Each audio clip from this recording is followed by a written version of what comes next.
ये थियरम बहुत सिंपल है और इसके नीचे ना 3 प्रॉपर्टीज आती है जो और भी सिंपल है।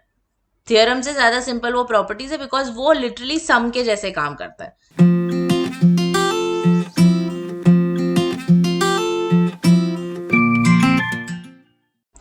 Hello, guys, and welcome back. I am Fatima ma'am, and we are doing a special series for your upcoming boards.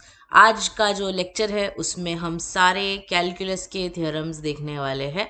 All right, so in all the chapters that we have covered हमने बहुत सारी properties, बहुत सारे फॉर्मूले use किए हैं और हर जगह मैंने आपको यही बताया कि हम एंड में थियरम्स का एक लेक्चर लेंगे जिसमें हम ये सारी चीज़ों का प्रूफ देखेंगे।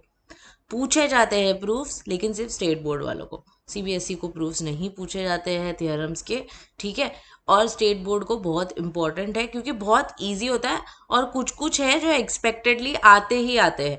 तो मतलब इस पर्टिकुलर लेक्चर से आप बोल सकते हो कि आपको 2 या 3 क्वेश्चंस तो एक्सपेक्टेड है ही है। ऑलराइट, तो लाइक एक पूरा theorems like around you can say कि कुछ 15-20 थियरम होंगे, उसमें से अगर आपको 2-3 एक्सपेक्टेड है तो वो तो करना चाहिए ना, है ना, है कि नहीं। ऑलराइट, सो सबसे पहले डिफरेंशिएशन के थ्योरम्स देखते हैं। 3 थ्योरम है डिफरेंशिएशन के। सबसे पहला थ्योरम है, देखो इसका स्टेटमेंट जो है ना वो क्वेश्चन में दिया होता है, तो आपको स्टेटमेंट याद नहीं करना है। आपको ये नहीं बोलेगा कि प्रूफ करो डिफरेंशिएशन का पहला थ्योरम, नहीं, वो आपको ऐसे पूरा स्टेटमेंट दे देगा कि अगर ऐसा है, if y is equal to f of u is a differentiable function of u and u is equal to g of x is a differentiable function of x such that the composite function is a differentiable function of x, then you have to prove that dy by dx is equal to dy by du into du by dx। क्या आप इसमें से समझ सकते हो कि आपको क्या प्रूव करने बोला है? स्टेटमेंट की बात नहीं कर रही हूं मैं, ये कौन सा रूल यहां पर प्रूव हो रहा है? चेन रूल यहां पर प्रूव हो रहा है। आपको यहां पे चेन रूल प्रूव करना है। तो चलो देखते हैं कैसे करना है। देखो, तीनों जो डिफरेंशिएशन के थियरम्स है वो बहुत सिमिलर है, तो अगर आप एक समझ जाओगे ना, बाकी दोनों आप खुद से भी कर सकते हो, ठीक है। तो चलो देखते हैं। आपको गिवन है कि y जो है u का फंक्शन है, u जो है वो x का फंक्शन है, ठीक है। हम अज्यूम करते हैं यहाँ पे कि u जो है एक कांस्टेंट फंक्शन नहीं है, क्योंकि कांस्टेंट फंक्शन अगर होगा तो उसमें कंपोजिट फंक्शन यूज करना अपने को पड़ेगा नहीं। अब हम क्या करेंगे, डेल्टा एक्स, डेल्टा वाई और डेल्टा यू, 3 स्मॉल इंक्रीमेंट्स ले लेंगे एक्स, वाई और यू की वैल्यूज में। डेल्टा एक्स, डेल्टा वाई और डेल्टा यू, स्मॉल इंक्रीमेंट्स का मतलब क्या है? चेंज होगा वो x की वैल्यूज में, चेंज होगा y की वैल्यूज में, चेंज होगा u की वैल्यूज में, बहुत ही छोटा सा चेंज, बहुत ही छोटा सा चेंज, ठीक है। तो और बहुत छोटा, लेकिन वो 0 के इक्वल नहीं होगा डेफिनेटली, बिकॉज चेंज हम कुछ कर रहे हैं। ऑलराइट, अब ये स्टेटमेंट हम बोल सकते हैं delta y by delta x अगर आपने ले लिया, डेल्टा यू से अगर उसको मल्टीप्लाई डिवाइड करोगे तो कर सकते हो, जैसे आप 2 से मल्टीप्लाई डिवाइड करते हो या एक्स से मल्टीप्लाई डिवाइड करते हो, बिकॉज यहाँ पर डेल्टा यू जो है वो वेरिएबल है। आप बोलोगे तो मैम क्वेश्चन में ही directly d y by d x दिया हुआ है ना, उसी को कर दो ना डी यू से मल्टीप्लाई डिवाइड, ये फिर इतना बड़ा प्रूफ करने की क्या जरूरत है? जरूरत इसलिए है क्योंकि d y by d x में डी वाई और डी एक्स वेरिएबल्स नहीं है, वो डिफरेंशियल ऑपरेटर है। डिफरेंशियल ऑपरेटर को आप ऐसे मल्टीप्लाई डिवाइड नहीं कर सकते हो। जब मैं आपको डेरिवेटिव्स पढ़ा रही थी तभी पैरामेट्रिक में आपको मैंने ये चीज़ बताई थी कि वो डी टी ऐसा कैंसिल नहीं होता। बट यहाँ पे सिंस वो वेरिएबल है डेल्टा यू, वेरिएबल को तो आप कहीं भी मल्टीप्लाई डिवाइड कर सकते हो as long as it is not equal to 0, और ये तो ऊपर मैंने कंडीशन ही डिफाइन कर दी है कि वो 0 के इक्वल नहीं है। अब हम क्या करेंगे, हम दोनों साइड पर ले लेंगे limit delta of x tending to 0, मतलब हम इस तरीके का लिमिट लेंगे कि ये जो डेल्टा एक्स की वैल्यू है वो बहुत छोटी होनी चाहिए, मतलब चेंज जो x में हो रहा है वो बहुत छोटा होना चाहिए। तो ये लिमिट लगाने का ये मतलब होगा कि आप जो डेल्टा एक्स टेंडिंग टू 0 वाली लिमिट लगा रहे हो, you are saying that that change has to be so small that it is almost equal to 0। Right side पे लिमिट को आप डिस्ट्रीब्यूट कर सकते हो, राइट साइड पे लिमिट को आप डिस्ट्रीब्यूट कर सकते हो, तो लिमिट को डिस्ट्रीब्यूट कर दिया। अब देखो, आपके पास पहला टर्म है delta x tending to 0 delta y by delta u, दूसरा टर्म है delta x tending to 0 delta u by delta x. अब क्या होता है, एक चीज जो आगे यूज होगी बट मैं आपको अभी से बताती हूँ बिकॉज आपको समझ में आएगा कि ये जो अगला स्टेप हम कर रहे हैं वो क्यों कर रहे हैं। जब भी आप कोई भी वेरिएबल के लिए डेल्टा एक्स टेंडिंग टू 0 जहाँ पे ये जो इंक्रीमेंट है एक्स में वो बहुत छोटा है, delta y by delta x लेते हो, इसका मतलब क्या हुआ, delta y upon delta x is the ratio of change in y with respect to the change in x। Delta y by delta x का मतलब क्या होगा, the ratio of change in the values of i y upon change in the values of x. ये इसका ratio है, जहां पर limit apply करने से क्या हो जाएगा, that change in the value of x is very small. तो जब भी ऐसा कोई रेशियो आता है, change in the value of one variable divided by change in the value of another variable such that that change is very very small, ये जो ratio of changes होता है जहाँ पे चेंज बहुत छोटू सा है, इंक्रीमेंट बहुत छोटू सा है, तो ये जो चेंज होता है इसको आप d y by d x यानी कि रेट ऑफ चेंज बोल देते हो। बिकॉज रेट ऑफ चेंज है क्या एक्चुअली, रेट ऑफ चेंज का मतलब क्या है कि y की वैल्यू कितनी बदल रही है कंपेयर टू x की वैल्यू। अब अगर कोई एक नॉर्मल सा कर्व होगा तो उस पर ये बताना डिफिकल्ट होता है, क्योंकि कोई भी पॉइंट, दो पॉइंट अगर आप ले लोगे उसमें चेंजेस अलग अलग अलग अलग अलग होते जाएंगे। तो आपको एक्चुअली चेंज बताने के लिए क्या करना पड़ता है, दो बहुत ही क्लोज पॉइंट्स लेने पड़ते हैं। मतलब for example let's say that I have a curve here, ठीक है। अब देखो ये दो पॉइंट में आप जो चेंज लोगे वो कुछ और होगा, ये दो पॉइंट में जो चेंज लोगे वो कुछ और होगा, इन दो पॉइंट्स में फिर कुछ और होगा, है ना। तो हम क्या करते हैं, दो बहुत ही पास में जो पॉइंट्स हैं उनको ले लेते हैं जिनके बीच में चेंज बहुत कम होगा, और हम बोलते हैं कि जो रेट ऑफ चेंज है वो ये इसका रेशियो है, इसके y अपॉन एक्स का रेशियो है। y अपॉन एक्स अगर आप देखोगे तो basically that is nothing but y2 minus y1 upon x2 minus x1, जो कि आपको पता है क्या होता है, स्लोप होता है। y2 minus y1 upon x2 minus x1 slope होता है। तो यहाँ से आप ये भी समझ सकते हो कि dy by d x tangent का स्लोप क्यों बताता है, जो हम लोगों ने एप्लीकेशन ऑफ डेरिवेटिव्स में देखा है। This also you can understand from here, okay. तो जो नीचे वाले वेरिएबल का जो भी चेंज होगा वो जो बहुत छोटा है, इफ द नीचे वाले वेरिएबल का इंक्रीमेंट या चेंज अगर बहुत छोटा होगा तो ये जो चेंजेस का रेशियो होता है it is nothing but the rate of change of y with respect to x। तो यहाँ पर सिंस आपको बोला है कि u जो है x का डिफरेंशिएबल फंक्शन है, इस चीज को आप du बाई डी एक्स लिख सकते हो, तो फिर इसको भी dy बाई डी यू लिखना पड़ना चाहिए। But dy by d you आप इसको तब लिख पाओगे अगर ये जो है वो डेल्टा u होगा। तो हमें बेसिकली क्या करना है, जैसे जैसे डेल्टा x का वैल्यू 0 को अप्रोच करेगा, डेल्टा u भी 0 को ही अप्रोच करेगा ना। x का चेंज बहुत छोटा अगर है और u अगर x का ही फंक्शन है तो डेल्टा u की भी वैल्यू जो करस्पॉन्डिंगली u की वैल्यू होगी उसका भी चेंज बहुत छोटा होगा। तो हम इस चीज को लिख सकते हैं डेल्टा एक्स टेंडिंग टू 0 की जगह पे वहां पे हम लिख सकते हैं delta u tending to 0। Now since y and u are differentiable functions of u and x respectively, तो राइट साइड में जो delta u by delta x का रेशियो है, जब x 0 को टेंड करेगा, डेल्टा x 0 को टेंड करेगा यानी बहुत छोटा होगा, तो this will be equal to d u by d x. जब डेल्टा u 0 को टेंड करेगा तब delta y by delta u का लिमिट जो है वो dy बाई डी यू के इक्वल हो जाएगा। मतलब आपका राइट साइड ऐसे हो गया, ठीक है। अब लेफ्ट साइड में अभी भी लिमिट बाकी है, लेफ्ट साइड में अभी भी लिमिट बाकी है। राइट साइड का लिमिट एग्जिस्ट करता है, आप बोल सकते हो लिमिट एग्जिस्ट करता है मतलब लिमिट की कोई वैल्यू निकल रही है, लिमिट हट गया और सिर्फ वैल्यू बच रही है।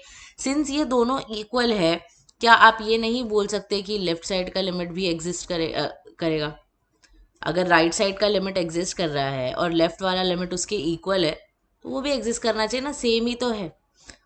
और सिंस y जो है वो x का फंक्शन है, डिफरेंशिएबल फंक्शन है, आप उसको भी क्या लिख सकते हो, आप उसको भी क्या लिख सकते हो, dy बाई डी एक्स। तो आपका प्रूफ आ गया, dy by d x is equal to dy by d u into d u by d x. ठीक है, चलो एक बार इसको वापस से देखते कि क्या क्या आपको करना है इसमें। ऑलराइट, सबसे पहले आप लेते हो delta x, delta y, delta u, small increments. ये इसलिए वापस से बता रही हूँ क्योंकि सेम चीज़ जो है वो बाकी के दो थ्योरम्स में भी आपको करनी है। Delta x, delta y, delta u को आप लेते हो small increments in x, y and u respectively such that they are not equal to zero.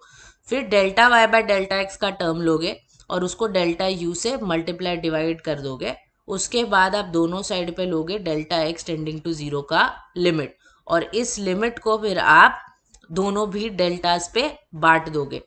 जैसे जैसे डेल्टा एक्स की वैल्यू जीरो को अप्रोच करेगी, डेल्टा यू की भी वैल्यू जीरो को अप्रोच करेगी। तो instead of this delta x tending to zero आप वहां पे लिख दोगे delta u tending to zero. अब y और u जो है वो डिफरेंशिएबल फंक्शंस है u और x के, है ना। y और u डिफरेंशिएबल फंक्शंस है u और x के। तो limit delta u by delta x as delta x approaches zero जो है वो रेट ऑफ चेंज हो जाता है u का x के साथ। Delta u tending to zero, delta y by delta u जो है ये लिमिट रेट ऑफ चेंज हो जाता है y का u के साथ। तो ये दोनों लिमिट्स की जगह पे हम रेट ऑफ चेंजेस डाल देंगे। अब RHS से लिमिट हट गया है, मतलब वो लिमिट एग्जिस्ट कर रहा है, इसीलिए LHS क्योंकि उसके इक्वल है तो ये भी लिमिट जो है वो एग्जिस्ट करना चाहिए। अगर ये भी एग्जिस्ट कर रहा है तो ये भी rate of change of y होगा x के साथ, यानी कि आपका थ्योरम हो गया प्रूफ। तो this is how you prove the chain rule of differentiation. Alright, yes, चलो इसको नोट करो, ट्राई करो कि एक बार देख लो और खुद से लिखने की कोशिश करो ताकि आपको यहीं पर याद हो जाए। All right, let's move ahead. ये देखते हैं, चलो। Again looks very dangerous but like I told you don't have to remember the statement आपको क्वेश्चन में दिया हुआ होगा। y is equal to f of x is a differentiable function of x on an interval i। कोई तो एक particular range of values पे differentiable function है, एंड y इज 1 1 ऑन 2। ये बेसिकली ये इसलिए दिया है 1 1 ऑन 2, मतलब फंक्शन, कोई भी फंक्शन अगर 1 1 ऑन 2 होता है तो वो इन्वर्टेबल होता है। इन्वर्टेबल का मतलब क्या है कि उसका इनवर्स फंक्शन एग्जिस्ट करता है। And dy by d x is not equal to zero. Also f inverse of y, मतलब इनवर्स एग्जिस्ट तो करना ही चाहिए, साथ साथ में that inverse should also be differentiable. Then the derivative of f inverse of y is equal to 1 upon f dash of x, या फिर आप बोल सकते हो कि dx बाई डी वाई जो है वो 1 upon d y by d x. तो बेसिकली आपको ये प्रूफ करना है, ये आपको प्रूफ करना है, ठीक है। तो ये इनवर्स फंक्शन का बेसिकली रूल है कि y is equal to sine x अगर है और x is equal to sine inverse of y हो जाएगा, फिर तो आप अगर dx बाई डी वाई निकालते हो यहाँ से या dy बाई डी एक्स निकालते हो यहाँ से, तो दोनों में ये कंडीशन प्रूव होनी चाहिए। This is what basically that theorem is saying. Alright, तो अभी बहुत ही सिमिलर है इसके, तो आप गेस कर सकते हो कि इसको आपको कैसे स्टार्ट करना है। वैसे ही स्टार्ट करना है आपको। ये डिफरेंशिएबल फंक्शंस आपको दिए हुए हैं, डेल्टा एक्स और डेल्टा वाई स्मॉल इंक्रीमेंट्स हम लोग ले लेते हैं such that they are not equal to zero. अब इन दिस केस आप इससे स्टार्ट करोगे, डेल्टा बिकॉज वेरिएबल है ना, तो वो delta x cancel, delta y cancel. अब आप दोनों साइड पे लिमिट ले लोगे, उसको उधर भेज दो पहले, या पहले ही लिमिट लोगे तो भी चलेगा। दोनों साइड लिमिट लोगे delta x tending to zero की। आपको पता है अभी क्या होने वाला है यहाँ पे, राइट साइड में limit delta x tending to zero already है, वो लिमिट जो है वो न्यूमरेटर और डिनोमिनेटर में बढ़ जाएगी। लेफ्ट साइड में आपको डेल्टा वाई चाहिए होगा अभी, है ना, डेल्टा वाई चाहिए होगा, करेक्ट। तो डेल्टा एक्स और डेल्टा वाई जीरो को अप्रोच कर रहे हैं, जैसे जैसे डेल्टा एक्स जीरो को अप्रोच करेगा, मतलब अगर एक्स की वैल्यूज का चेंज बहुत छोटू सा है तो वाई की वैल्यू का भी चेंज इतना कुछ बड़ा नहीं होगा। तो आप लेफ्ट वाला लिमिट चेंज करके डेल्टा वाई कर दोगे, है ना। Since y is a differentiable function of x, delta y by delta x जो है वो dy बाई डी एक्स हो जाएगा। तो राइट साइड में आपको dy बाई डी एक्स मिल जाएगा। अगेन वही सेम, अगर लेफ्ट साइड का लिमिट एग्जिस्ट करता है तो राइट साइड का भी लिमिट एग्जिस्ट करेगा, अगर राइट साइड का भी लिमिट एग्जिस्ट करेगा तो वो भी dx बाय dy के इक्वल होगा। समझा, मैंने बोला ना पहला वाला आ जाएगा तो फिर बाद में आपको सिर्फ स्टार्ट कैसे करना है वो समझने की जरूरत है, बाकी तो सारा इजी है। ठीक है, गॉट इट। नेक्स्ट देखते हैं, ये अभी आप खुद से करो, पॉज करो, खुद से करो, मैं आपके लिए सोल्यूशन अपलोड कर लूंगी, खुद से करो, चलो, यू कैन डू दिस।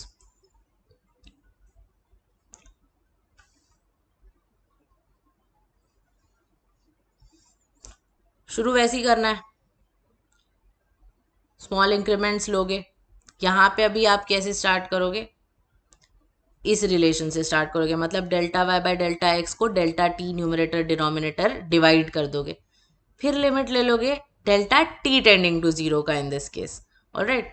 वो लिमिट वहाँ पे जो है वो बढ़ जाएगा, again since delta t tending tends to zero, delta x will also approach zero, so this is what you gate.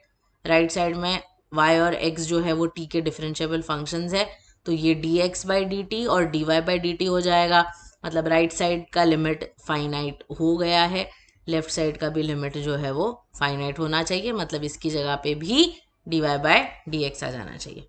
समझ गया, सिंपल है ना काफ़ी। एक बार अगर देख लोगे और एक बार लिख के अगर प्रैक्टिस कर लोगे तो आपको, एक ही करोगे तो बाकी के दोनों भी आप खुद से कर सकते हो, सिर्फ आपको ये देखना है कि ये स्टार्टिंग वाला स्टेटमेंट जो है वो कौन सा होता है, बस इतना ही आपको देखना है।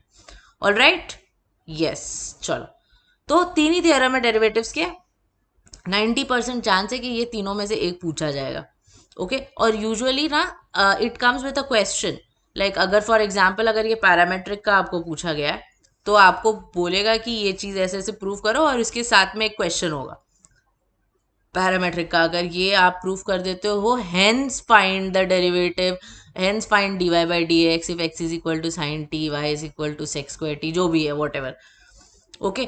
तो मतलब पूरा क्वेश्चन आएगा। अब ये तो बहुत ईजी होता है, ऐसे ही नहीं ले रही हूँ मैं कि अरे मैम ऐसे थोड़ी पूछेंगे, हाँ, बट थ्योरम के साथ अगर देंगे तो वैसे ही पूछेंगे उसको, थ्योरम के साथ अगर देंगे तो उसको वैसे ही पूछते हैं और वो ईजी ही होता है, ठीक है, ऑलराइट। तो थ्योरम्स अच्छे से डेरिवेटिव्स के करो, 90% chance of at least one of these coming.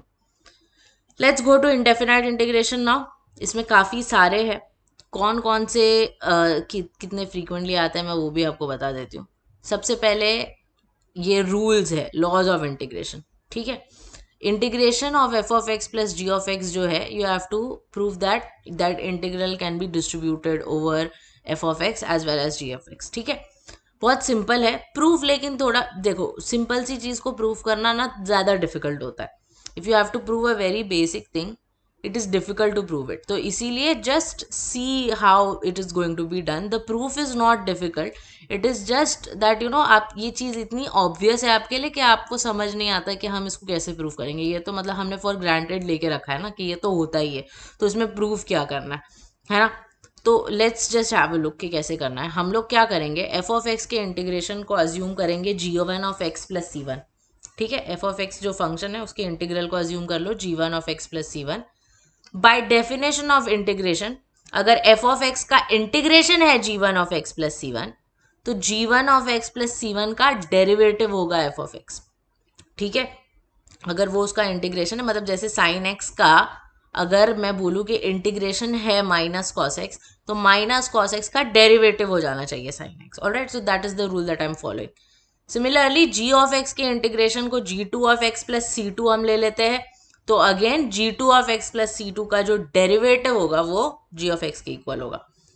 अब हम इन दोनों डेरिवेटिव्स को ऐड कर देते हैं, इन दोनों डेरिवेटिव्स को ऐड कर देते हैं, मतलब क्या, बेसिकली यहाँ पर मैंने अकेले g one of x plus c one और g two of x plus c two का जो डेरिवेटिव अलग अलग से लिखा था, हम ऐड करके डेरिवेटिव निकालने की कोशिश करते हैं। अब डेरिवेटिव की तो आपको प्रॉपर्टी ऑलरेडी मालूम है कि वो डिस्ट्रीब्यूट हो जाता है, तो पहले हम क्या करेंगे, हम इस चीज़ को एक डेरिवेटिव में लेंगे, इस चीज़ को दूसरे डेरिवेटिव में लेंगे। तो g one of x plus c one का डेरिवेटिव गाइज ऊपर लिखा हुआ है, क्या है, एफ ऑफ एक्स, और g two of x plus c two of x का डेरिवेटिव भी ऊपर लिखा हुआ है, जी ऑफ एक्स है। मतलब क्या, आपको डेरिवेटिव इस चीज का g one of x plus c one plus g two of x plus c two आपको मिल रहा है f of x plus g of x, मतलब इसका इंटीग्रेशन जो है वो ये होगा, होगा कि नहीं, इसका जो इंटीग्रेशन है वो ये मिलेगा आपको, right. But g one of x plus c one तो इसके इक्वल है, g two of x plus c two तो इसके इक्वल है, मतलब g one of x plus c one की जगह पे हम लिख सकते हैं integration of f of x g2 of x plus c2 की जगह पे हम लिख सकते हैं integration of g of x. ठीक है, समझा? तो जैसे मैंने बोला कि बहुत ही अगर सिंपल सी चीज होती है तो आपको उसको प्रूफ करने में थोड़ा कंफ्यूजन होता है, बिकॉज आपने फॉर ग्रांटेड उसको लिया। तो this is very simple basically, कुछ भी इसमें एडवांस नहीं है, बट सेम ही चीज क्योंकि हम कर रहे हैं तो हमें ऐसा लग रहा है कि this becomes complicated. Let's go through it again. क्या करना है मैं आपको बताती हूँ कि हमें करना क्या क्या है इसमें। आपको इंटीग्रेशन लेना है अलग से पहले एफ ऑफ एक्स और जी ऑफ एक्स का। जब आप इंटीग्रेशन ले लेते हो तो उसके डेफिनेशन को पलट के राइट साइड वाली चीज का डेरिवेटिव जो है वो इनके इक्वल प्रूफ करो। ये पहली चीज आपको करनी है। दूसरी चीज आपको क्या करनी है, जो डेरिवेटिव्स आपने निकाले हैं उनको साथ में ऐड करो और वो कंबाइंड सम जो है उसका डेरिवेटिव फाइंड करो। ठीक है, अब ये डेरिवेटिव आपको पता है कि इन दोनों पे बट जाएगा, और ये जब बटेगा तो ये डेरिवेटिव क्या है और ये डेरिवेटिव क्या है आपको ऑलरेडी पता है। सिंस ये कंबाइंड चीज का डेरिवेटिव ये बन रहा है तो आरएचएस का इंटीग्रेशन करोगे तो आपको ये एलएचएस वाला टर्म मिलेगा, है ना। अब ये एलएचएस वाला टर्म में दो पार्ट में डिवाइड हो रहा है एलएचएस वाला term, g1 of x plus c1 जो कि f ऑफ एक्स का इंटीग्रेशन है, g2 of x plus c2 जो कि g ऑफ एक्स का इंटीग्रेशन है। ठीक है, समझ में आया? सो this is the first proof, not very frequently asked, but पता होना चाहिए। गलती से आ गया 3 मार्क का तो दिस इज लिटरली फ्री का 3 मार्क्स, कुछ भी दिमाग में। एंड देयर इज मतलब once you have seen this और अगर आपको अच्छे से आता है this no way you are going to lose marks, वैसा का वैसा वही सेम चीज आएगी एग्जाम में। सो फ्री का 3 मार्क्स ही हो गया ये बेसिकली। ठीक है, ये मैं नहीं करूंगी, ये आप खुद करोगे। This is the second theorem of integration, plus की जगह पे सिर्फ माइनस हो गया। This you do on your own. Okay, अब कांस्टेंट का देखते हैं। If f and g are real valued integrable functions of x then integration of k times f of x is equal to k times, मतलब आप constant को integral के बाहर ले सकते हो, ये आपको प्रूफ करना है। चलो ये भी देखते हैं कैसे करेंगे। हम लोग क्या करते हैं, लेफ्ट साइड वाला इंटीग्रल पहले ले लेते हैं, उसको g1 of x plus c1 की इक्वल बता देते हैं। तो again bye definition of integration RHS का जो डेरिवेटिव है वो k times f of x हो जाएगा, है ना। फिर हम एफ ऑफ एक्स अकेला लेते हैं, will take just f of x. तो एफ ऑफ एक्स जो है उसका इंटीग्रेशन हम g2 of x plus c2 ले लेते हैं। Now let us multiply this equation that we have assumed here throughout by k. Let us multiply this equation that we have assumed throughout by k. तो k times integration of f of x you will get equal to k times g2 of x plus k times c2. And अगर आप इस equation को, ये वाले equation को अगर derivative के टर्म्स में लिखना चाहो, ये एक्चुअली ऊपर होना चाहिए, यहाँ पे नीचे आ गया। ये इसका जो डेरिवेटिव है वो ये होगा, है ना। इसका डेरिवेटिव ये हो जाएगा, सिंस एफ ऑफ एक्स का ये इंटीग्रेशन है, राइट साइड का derivative will become f of x, correct. Now what we are going to do, equation 2 और 5 से, इक्वेशन 2 में देखो derivative of g1 of x plus c1 है और राइट साइड में k times f of x है। तो हम ये f ऑफ x की जो वैल्यू है वो इसमें सब्स्टिट्यूट कर देंगे। ठीक है, हमें यहाँ से f ऑफ x मिल गया है, हमें यहाँ से f ऑफ x मिल गया है, हम उसको यहाँ पे सब्स्टिट्यूट कर देंगे। ऑलराइट, तो derivative of g1 of x plus c1 now you are getting it equal to k times derivative of g2 of x plus c2।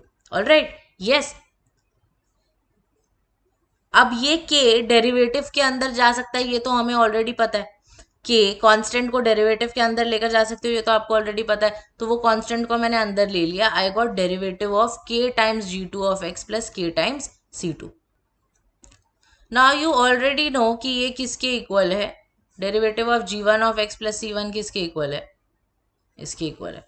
और डेरिवेटिव ऑफ ये किसके इक्वल है, k times g2 of x plus c2 किसके equal होगा, किसके equal होगा, k times g2 of x plus k times c2 of x कहाँ पे है, यहाँ पे है। डेरिवेटिव नहीं उसका, सिर्फ k times g2 of x plus k times c2 जो है वो इसके इक्वल होगा। मतलब g1 of x plus c1 का डेरिवेटिव हम यहाँ से सब्स्टिट्यूट करेंगे k times f of x, और k times g2 of x plus k times c2 of x from equation 4 we will write it as k times integration of f of x। तो basically अब आपको यहाँ पे क्या मिल रहा है कि ये जो चीज है राइट साइड में k times integration f of x, उसका derivative k times f of x की इक्वल है। मतलब अगर यहाँ पे आपको इसका इंटीग्रेशन चाहिए तो वो k times f of x की इक्वल हो जाएगा कि नहीं integration. By definition of integration can you not get integration of k times f of x is equal to जो भी वहां पे डेरिवेटिव है वो हट जाएगा। समझ में आया? Yes, let's go through this again. थोड़ा सा कंफ्यूजिंग था। सबसे पहले आपको क्या करना है, लेफ्ट साइड वाला इंटीग्रेशन लेना है, k times f of x का इंटीग्रेशन, उसको हम अज्यूम करते हैं g1 of x plus c1। तो bye definition of integration you can say कि इसका डेरिवेटिव जो है वो ये होगा, है ना। फिर हम सिर्फ एफ ऑफ एक्स का इंटीग्रेशन लेते हैं और थ्रू आउट उसको k से मल्टीप्लाई कर देते हैं। अब यहाँ पे इंटीग्रेशन जब हमने लिया है एफ ऑफ एक्स का, तो डेफिनेटली ये वाला जो टर्म है उसका ये डेरिवेटिव होगा, ये वाला जो टर्म है उसका ये डेरिवेटिव होगा। एफ ऑफ एक्स जो है यहाँ पर derivative g2 of x plus c2 F of x की इक्वल है ना। और ऑल्सो अगर मुझे यहाँ से वैल्यू सब्स्टिट्यूट करनी है, सेकेंड इक्वेशन पे गए हम, g1 of x plus c1, यहाँ पे मेरे पास already k times f of x है, तो मैंने क्या किया, ये वाला जो एफ ऑफ एक्स है वो मैंने यहाँ पे सब्स्टिट्यूट कर दिया, है ना। ये वाला जो k ऑफ एक्स है वो मैंने यहाँ पे सब्स्टिट्यूट कर दिया। अब ये जो k कांस्टेंट है उसको मैं डेरिवेटिव के अंदर लेकर जा सकती हूँ। Now this derivative of g1 of x plus c1 मुझे ऑलरेडी मालूम है कि वो इसके इक्वल होता है, and k times g2 of x plus k times c2 मुझे ऑलरेडी मालूम है कि इसके इक्वल होता है। तो मुझे मिल गया k times f of x equal to इसका डेरिवेटिव, यानी कि इस टर्म का जो इंटीग्रेशन होगा वो इसके इक्वल होगा बाय डेफिनेशन ऑफ इंटीग्रेशन। समझ में आया? Hence this theorem is also proved. Alright, again not very frequently asked, let's move ahead. अब ये इंपॉर्टेंट है, ये पता है क्या है, ये सब्स्टिट्यूशन प्रूव कर रहा है, ये थ्योरम आपका सब्स्टिट्यूशन प्रूव कर रहा है। ये थ्योरम बहुत सिंपल है और इसके नीचे ना 3 प्रॉपर्टीज आती है जो और भी सिंपल है। थ्योरम से ज्यादा सिंपल वो प्रॉपर्टीज है बिकॉज वो लिटरली सम के जैसे काम करता है। वो जब आपको दिखाऊंगी तब आपको खुद समझ जाएगा कि आपको इसमें करना क्या है। चलो कैसे हम लोग इसको स्टार्ट करेंगे। हम लोग x is equal to five of t differentiable function of t दिया हुआ है, तो अगर डिफरेंशिएट करोगे तो dx बाई dt जो है वो फाइव डैश ऑफ t के इक्वल आ जाएगा। हम f ऑफ x के इंटीग्रेशन को अज्यूम करते हैं g of x। Let us assume that the integration of f of x is equal to g of x, तो डेफिनेटली g ऑफ x का जो डेरिवेटिव है वो f ऑफ x के इक्वल हो जाएगा। अब चेन रूल यूज करेंगे डेरिवेटिव्स का, तो by chain rule derivative with respect to t of g of x अगर आपको लेना है तो you will get g of x का derivative with respect to x into अंदर जाके एक्स का derivative with respect to t, बरोबर। यहां पर आपको जी ऑफ एक्स का डेरिवेटिव ऑलरेडी पता है and d x by d t already पता है, तो ये दोनों चीजें मैंने यहाँ पे ले ली। तो आपको बेसिकली क्या मिला है, ऑल्सो x का value five of t question में गिवन है, आपको यहाँ पे बेसिकली मिल गया है derivative with respect to t of g of x is equal to this. ये अगर इसका डेरिवेटिव है तो राइट साइड का इंटीग्रेशन निकाल के आपको ये मिलना चाहिए, है ना। राइट साइड का इंटीग्रेशन निकाल के आपको g ऑफ x मिलना चाहिए, और g ऑफ x तो गाइज एक्चुअली क्या है already, from here it is equal to integration of f of x। ठीक है, समझ में आया। तो basically you have to start by taking whatever is given in the question, उससे डेरिवेटिव निकालो, लेफ्ट साइड इंटीग्रेशन लो एफ ऑफ एक्स का, वो आपको जी ऑफ एक्स के इक्वल मिलेगा। तो जी ऑफ एक्स का जो डेरिवेटिव है वो एफ ऑफ एक्स हो जाएगा। अब हमको टी के साथ, ये वाला स्टेप यहाँ पे इंपॉर्टेंट है कि आपको टी के साथ जी ऑफ एक्स को डिफरेंशिएट करना है। ठीक है, once you get that, since derivative of g of x is equal to this, इसका इंटीग्रेशन करोगे तो आपको जी ऑफ एक्स मिल जाएगा और आपका ये प्रूव हो जाता है। सो this is why your substitution works. This theorem is telling you कि ये जो सब्स्टिट्यूट करके आप चीजें कर रहे थे इंटीग्रेशन में वो क्यों काम करती है, वो इसीलिए काम करती है। ठीक है, समझ में आया। चलो लिख लेते हैं इसको भी।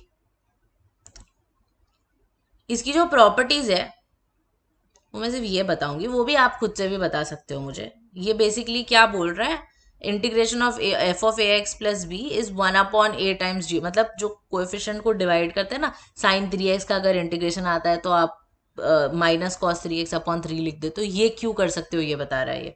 ठीक है, तो मैं ये करूंगी, जो आगे की प्रॉपर्टी वो आप खुद से करोगे, इसके हिसाब से ही करनी है उसको, जैसे ये करते हैं हम लोग वैसे ही। ठीक है, integration of f of a x plus b with respect to x आपको रखना है। हम लोग ए एक्स प्लस बी को टी डाल देंगे, हम लोग ए एक्स प्लस बी को टी डाल देंगे, जस्ट पीछे प्रूफ किया है कि आप ऐसा कर सकते हो। तो डिफ्रेंशिएट करोगे दोनों साइड को, तो ए डी एक्स जो है वो डी टी के इक्वल मिल जाएगा, मतलब डी एक्स जो है वो 1/a/dt हो जाता है। अब आई जो है तुम्हारा क्या बन जाएगा, 1/a integration of f of T बन जाएगा। अब एफ ऑफ एक्स का अगर इंटीग्रेशन जी ऑफ एक्स है, तो एफ ऑफ टी का इंटीग्रेशन जो है वो जी ऑफ टी बन जाना चाहिए। अब आपको क्या करना है, आपको रीसब्स्टिट्यूट करना है, आपका जो प्रूफ था वो आपको मिल गया। सिंपल बोला ना, क्या है इसमें, there is nothing to do here, you just have to substitute. Question में ही बोला है वैसे ही, जैसे आप सब्स्टिट्यूशन के सम सॉल्व करते हो वैसे ही इसको करना है। In fact it is easier than those, right. Alright, चलो ये हो गया। ये आप खुद करो, वही करना है, एफ ऑफ एक्स को सब्स्टिट्यूट करना है, बाजू में उसका डेरिवेटिव है, तो you will get your answer. This is the second वाला property. This is the third one जो हम लोग ने बहुत बार यूज किया है, log of f of x plus c. Again वही करना है, एफ ऑफ एक्स को सब्स्टिट्यूट करना है, f dash of x d x जो है वो डी टी बन जाएगा। Finally, the fourth one, this also we have used in indefinite integration. Same thing, you have to substitute f of x, f dash of x dx will become dt. Alright, तो ये तीनों आप proof करो, I am sure आपको आ जाएंगे। Alright, just substitute and just do it. Alright, okay, superb. Let's now go to the proofs of integration of trigonometric functions. Sin और cos के by default derivative से आ गए थे। जब आपको बाकी के प्रूफ करने हैं, tan, cot, sec और cosec, तो वो कैसे करना है हम देखते हैं। Let's see how we are going to prove these.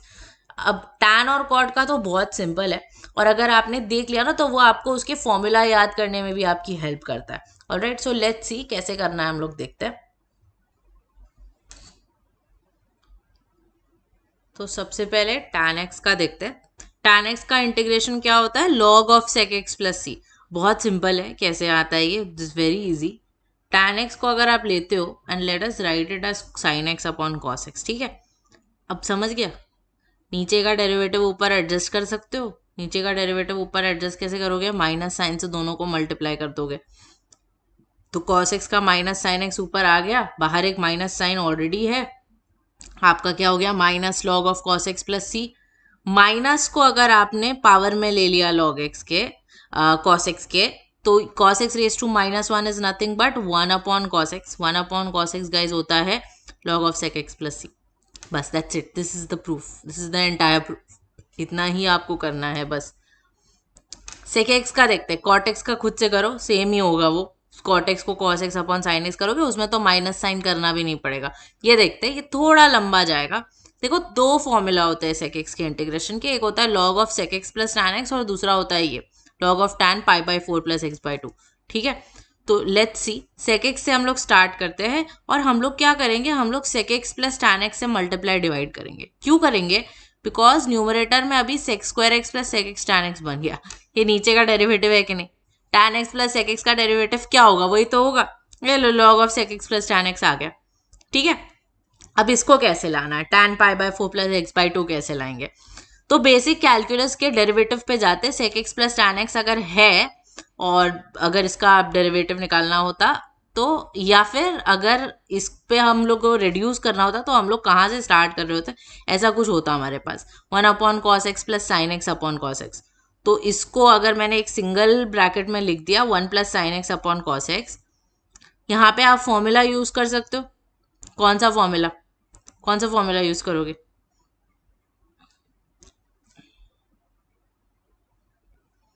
1 plus sine x को लिख देंगे cos x/2 plus sign x/2 का होल स्क्वायर, और cos x को लिख देंगे cos square x/2 minus sine square x/2। क्यों, क्योंकि अभी जब फैक्टराइज करोगे तो cos x/2 plus sign x/2 numerator denominator में से कैंसिल हो जाएगा, and this is what you will be left with. अब इसके आगे आपको पता है क्या करना है, आपको करना है cos x/2 से divide through out, which will give you 1 plus tan x/2 upon 1 minus tan x/2, और ये आपको पता है कि tan π/4 प्लस x/2 का फॉर्मूला होता है। ठीक है, तो ये दो आ गए। cot x का log of sin x plus c होता है, कोसेक एक्स का log of tan x by 2 plus c होता है। कोसेक एक्स के इंटीग्रेशन निकालने के लिए आपको क्या चेंज करना पड़ता है, sec x plus tan x से जो यहाँ पे मल्टीप्लाई हो रहा है उसके बदले वो cosec x minus cot x से मल्टीप्लाई हो जाएगा, cosec x minus cot x से मल्टीप्लाई हो जाएगा। ठीक है, तो cosec x minus cot x से मल्टीप्लाई करोगे, आगे का सारा जो है वो सेम ही रहेगा। Alright, yes, superb guys, very nice, very nice. Let's move ahead. 1 upon quadratic के फॉर्मूलाज अभी 1 अपॉन क्वाड्रेटिक यानी कि 1 upon x square plus a square, x square minus a square और ए स्क्वायर माइनस एक्स स्क्वायर के जो formulas है वो कैसे प्रूव करते हैं हम लोग। सबसे पहले ये देखते हैं। अब ये बहुत सिंपल है, बिकॉज आपको पता है x square plus a square आता है, तो आप क्या करते हो, आप एक्स को ए टैन थीटा रखते हो। एक्स को जब ए टैन थीटा रखोगे तो डी एक्स बन जाएगा a sec square theta d theta. Let us substitute that in the formula. What will you do after this? I think you know what to do. A square you will take common, 1 plus tan square theta आपके पास बच जाएगा, which will become sec square theta. एक a cancel हो गया, 1 upon a is common, integration बचा है d theta का जो कि आपको पता है थीटा होता है। रीसब्स्टिट्यूट करोगे, थीटा की जगह पे आ जाएगा tan inverse of x by a plus c. Very simple, बहुत ईजी है ये। ठीक है, नेक्स्ट आता है आपका ये वाला 1 upon a square minus x square. A square minus x square और x square minus a square का सिमिलर है, तो मैं सिर्फ ए स्क्वायर माइनस एक्स स्क्वायर का एक्सप्लेन करूंगी। हम नीचे के टर्म को फैक्टराइज कर देंगे। यहाँ पे आप पार्शियल फ्रैक्शन भी यूज कर सकते हो अगर चाहो तो, but there is a simpler method to do it. आप सीधा 2a से मल्टीप्लाई डिवाइड कर दो। क्यों? क्योंकि अब इस 2a को आप a प्लस ए लिख सकते हो और साथ में x को प्लस माइनस कर सकते हो। इससे क्या होगा, ब्रैकेट में एक टर्म आप a माइनस एक्स ले सकते हो, दूसरा टर्म a प्लस एक्स ले सकते हो। ये क्यों कर रहे हैं? ताकि हम उसको स्प्लिट कर सके, तो 1 अपॉन ए प्लस एक्स का इंटीग्रेशन आपको पता है log of a plus x होता है।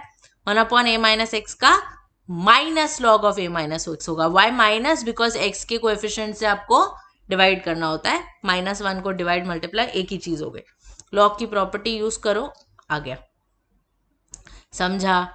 क्लियर है? यस, सेम ही तरीके से आप x square minus a square का भी इंटीग्रेशन करोगे। Alright, yes, super, very nice. X square minus x square का ये होता है। चलो अब रूट का देखते हैं, 1 अपॉन रूट क्वाड्रेटिक का कैसे आएगा देखते हैं। सबसे पहले ये देखेंगे, अब ये खुद से करो। चलो जैसे साइन टैन का किया है ना वैसे करना है। इसको पॉज करो, फटाफट 5 मिनट्स में मुझे करके दो। सेम करना है, एक्स को ए साइन थीटा डालना है, वही सेम चीजें वापस से आएगी। किया?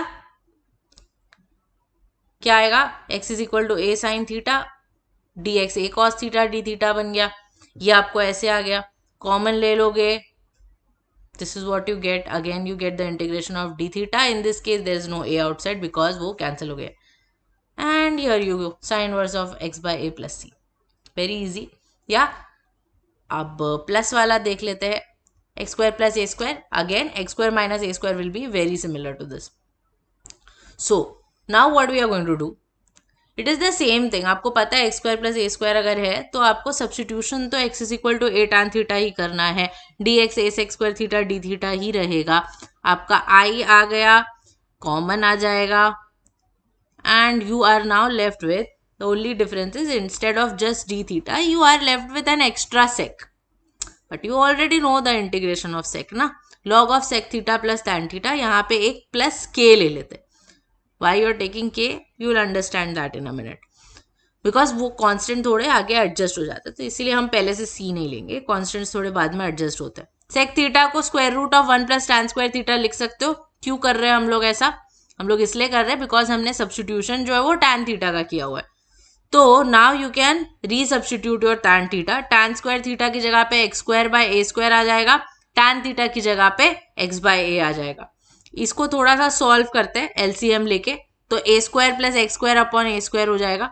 अगर वो नीचे वाले ए स्क्वायर को मैं बाहर ले लूँ तो डिनोमिनेटर कॉमन हो गया एंड न्यूमरेटर्स ऐड हो गए। अब लॉग की प्रॉपर्टी यूज करो और इसको लिखो, log of square root of a square plus x square plus x minus log a plus k. A constant है तो minus log a plus k will be another constant only. So this is what you get, which is your required proof. समझ में आ गया? Yes, same ही करना है x square minus a square के लिए। ऑलराइट, ठीक है, समझ गया? Very nice, awesome guys. चलो आगे बढ़े, आगे बढ़े। Yes, super. X square minus a square के लिए सब्सटीट्यूशन क्या होता है, सेक थीटा होता है, ठीक है। X is equal to a sec theta होता है। अब हम प्रूव करते हैं इंटीग्रेशन का यूवी रूल। इंटीग्रेशन का यूवी रूल कैसे आया, लेट्स सी कैसे प्रूव करेंगे इसको। बहुत इंपॉर्टेंट है ये, हाँ, this is very very important. Usually UV rule आता है, उसके साथ बोलते हैं उसका क्वेश्चन सॉल्व करो, तो बहुत इंपॉर्टेंट है, 3 मार्क्स का, very very frequently asked. Integration of v dx को लेट अस अज्यूम के वो w के इक्वल है, तो ऑफकोर्स डेफिनेशन से w का डेरिवेटिव जो है वो v हो जाएगा। अब हम लोग क्या करेंगे, ये इंपॉर्टेंट स्टेप है, हम लोग uw का डेरिवेटिव निकालेंगे। uw का derivative UV rule of derivative से आएगा, यूवी रूल ऑफ डिफरेंशिएशन से आएगा। तो क्या होगा, u into derivative of w plus w into derivative of u। Again इसको अगर आप पलट दो तो uw का जो है वो RHS का इंटीग्रेशन बन जाएगा, बरोबर। अब यहां पे आप w की जगह पे इंटीग्रेशन ऑफ v dx लिख सकते हो, यहां पे dw बाई dx को आप v लिख सकते हो, और w को आप फिर से इंटीग्रेशन ऑफ v लिख सकते हो, बाकी का तो सेम ही है। हो गया, यही है ना, देखो आ गया, सिर्फ एडजस्ट करना है। इंटीग्रेशन ऑफ यूवी चाहिए था ना इसमें, अगर राइट साइड में अगर आपने ब्रैकेट को ब्रेक किया तो इंटीग्रेशन ऑफ यूवी अगर चाहिए तो बाकी का जो टर्म है वो RHS में चला जाएगा, ठीक है। Alright, clear. तो क्या करना है, इंटीग्रेशन ऑफ वी डीएक्स को w लेना है और uw का डेरिवेटिव लेना है। ये स्टेप अगर याद रहेगा आपको तो आपका प्रूफ हो गया। ये इसके बाद आपको फिर सिर्फ ऊपर से सारा रीसब्स्टिट्यूशन करना होता है, बहुत सिंपल है, बहुत इंपॉर्टेंट है। 4-5 बार लिख के प्रैक्टिस कर लो इसको, बहुत इंपॉर्टेंट है, बहुत फ्रीक्वेंटली आता है, ठीक है। समझ गया, यस, सुपर, वेरी नाइस।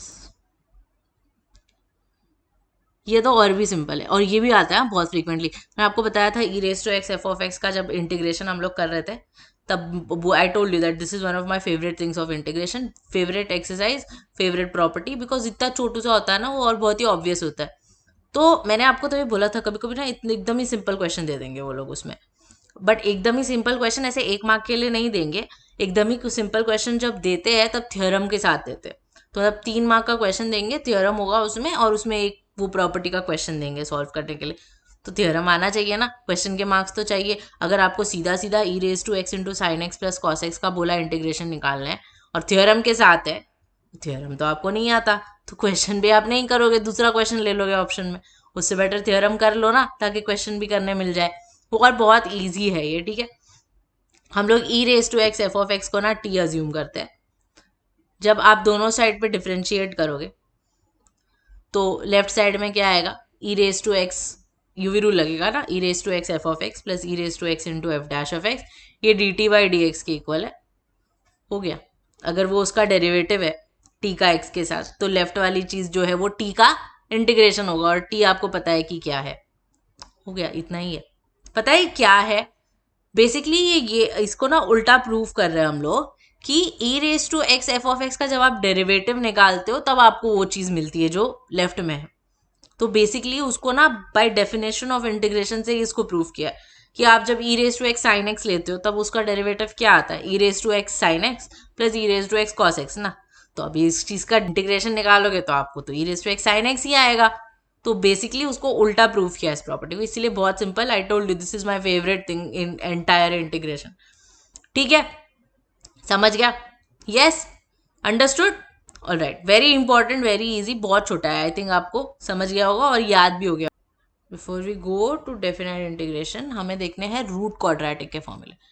ये सारे सिमिलर ही प्रूव होते हैं, सबको हम लोग यूवी रूल से प्रूव करते हैं, ये सबसे इंपॉर्टेंट है। ये 3 फॉर्मूला में से एक formula again more than 90% of the times is asked, okay. आता ही है, ये फेवरेट है, लास्ट ईयर भी आया था, उससे पहले भी आया था, बहुत फ्रीक्वेंटली आता है और ईजी है, ठीक है। It is quite simple. So let's see, एक मैं करती हूँ, बाकी के दोनों आप खुद से करो। देखो ये वाला करते हैं हम लोग, ठीक है, साइन इनवर्स वाला प्रूव करते हैं।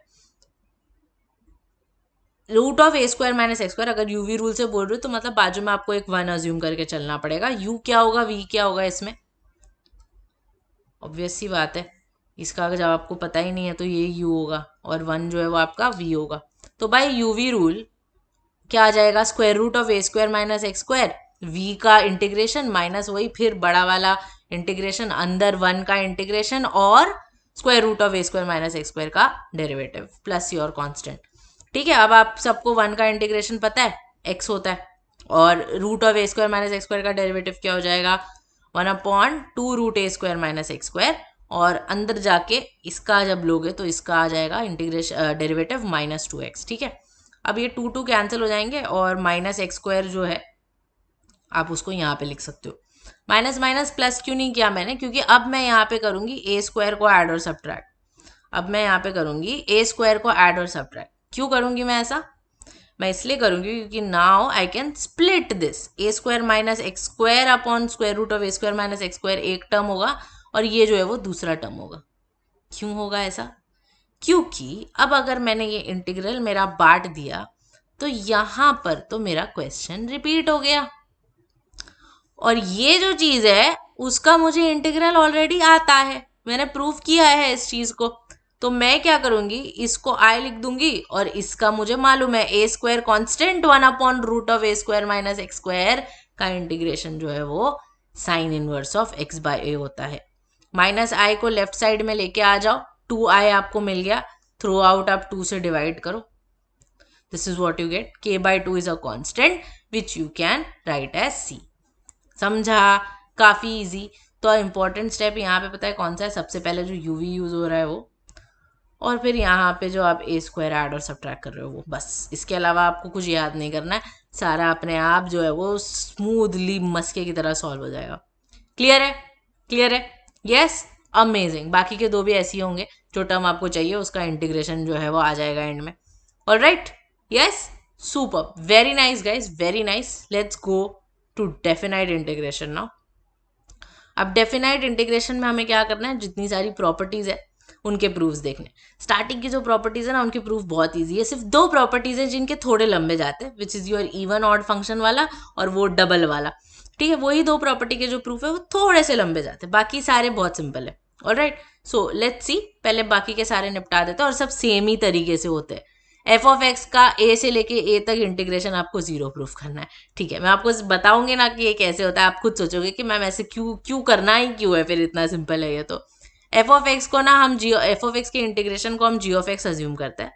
तो अगर आपको इसका इंटीग्रेशन लेना है ए से ए तो it will become g of x plus c a to a. क्या करते हो आप, upper limit minus lower limit करते हो तो आपको ये मिल जाएगा, एक्स की जगह पे ए माइनस एक्स की जगह पे ए, ये तो कैंसिल होकर 0 बन गया।